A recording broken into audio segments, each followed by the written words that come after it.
جالتا من أروع الأماكن الطبيعية اللي تنجم تزورها في تونس. برشا فيكم يحب يعرف كيفاش يوصل لها.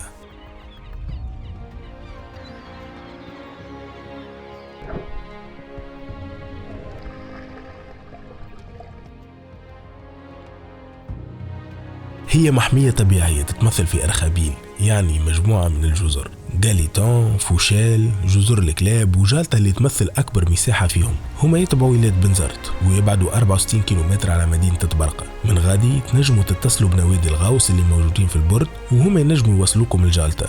الرحلة تدوم 4 سوايع وفما إمكانية كبيرة يرافقوكم فيها الدفانات.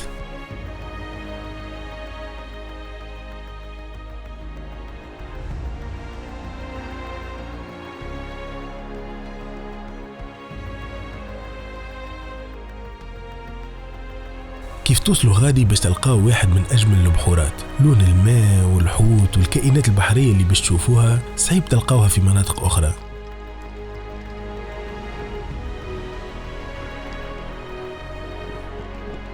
رد بالكم، الصيد هوني ممنوع، وماذا بيكم ما تخرجوا شيء من البحر باش نجموا نحافظوا عليها.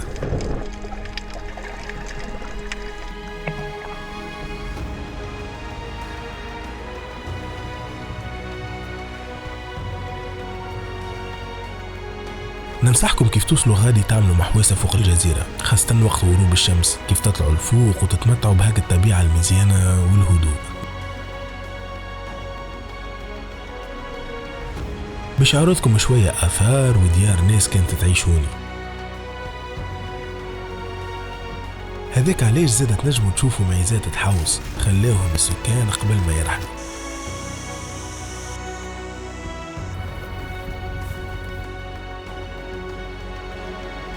هوني زادت تلقاو الدار اللي سكنها بورقيبة وقت اللي مفاوى فيها الفرنسيس لمدة عامين. هذا شوية من اللي تنجموا تشوفوه في جالتا. نتمنى انكم تزوروها وتحكيوا لي على مغامراتكم فيها.